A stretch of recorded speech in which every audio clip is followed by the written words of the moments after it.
Let's bring in criminal defense attorney Brian Claypool on this. Welcome both. It's good to have you they're both on here. All right. Brian, let me start with you on this, the very latest we know, right? So as Kelly says, we've gone through a few witnesses, and now you have this guy, Gary Farrow, up there. So talk about what they may be trying to connect here by bringing the banker who had communicated with Michael Cohen on the $130,000 payment. Brian, where do you think this is going?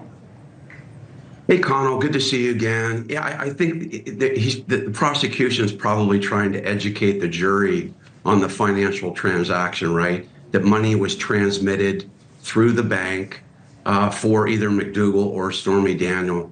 But look, I've got to tell you, I don't think this witness, and I think the other witness was Rona Graff. Yep. I don't think these witnesses really move the needle, Connell. What the prosecution's got to focus on, what they need to prove, is evidence that Donald Trump commanded somebody or ordered somebody to falsify a financial statement with intent to commit the second crime, which is the election interference. And really, I think what the prosecution's doing, they did it a lot with David Pecker too, is they're trying to connect with the jury more on an emotional and a salacious level, right? These are really salacious facts that the jury's hearing about AMI, the Inquirer, Stormy Daniels, McDougal, and I think they're doing that to hope that the jury sees that, look, this is really an unsavory playground, right? And then maybe get the jury to jump to, hey, this was done to interfere with the election, therefore you should convict. But look, at the end of the day, I'm not seeing real evidence. Has anybody, for example,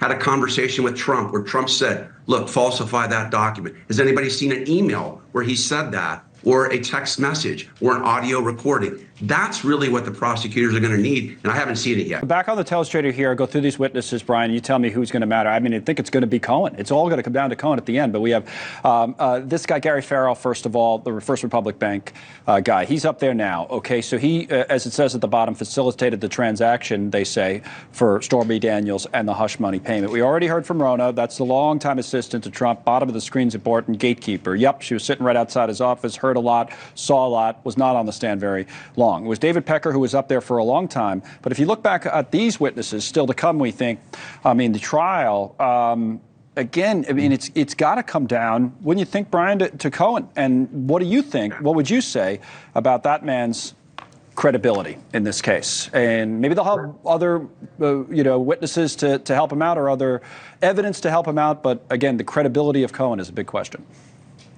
Yeah, Connell, you're exactly right. In my opinion, this trial boils down to two witnesses. That's it. David Pecker, you just heard from him 3 or 4 days, and then Michael Cohen. I think all these other witnesses are collateral.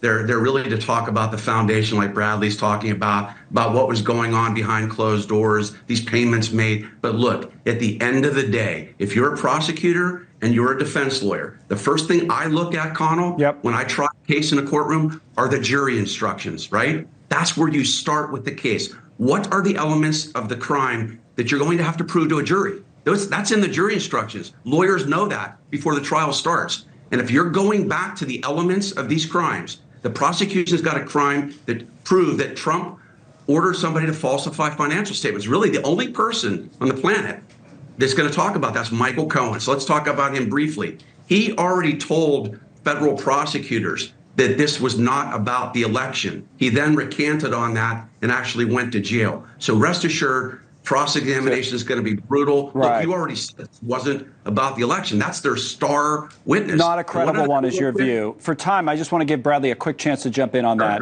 Agree with Brian or think that they can make Cohen into somebody who is, at least passable from a credibility standpoint? I think the jurors will see Cohen for who he is, that Donald Trump doesn't keep generally the most credible and ethical lawyers around him. Michael Cohen served a particular purpose. They'll either believe Cohen or not, but it's going to come down to how we handle cross-examination. All right. Thank you both, Brian and Bradley. I'm going to come back to this with updates as they wrap for the day, but we have other news still ahead, including one of America's biggest consulting firms. Have you heard about this story? McKinsey. It's under criminal investigation for its role in the opioid crisis. What this could mean for tens of thousands of people affected by these drugs. That's ahead. Plus, as the pro-Palestine protests show no signs of slowing down on college campuses, we have a student at Brown who's a member of the Brown Students for Israel, getting her thoughts on that. She'll join us live. And you know the NFL draft is such a big event for so many football fans, still going on, right, after the first round last night. And it was all about offense last night, all about quarterbacks, really. Is that the way it'll stay in the later rounds? From the NFL Network, anchor Mike Yam will weigh in on that as News Nation Now continues. We're live.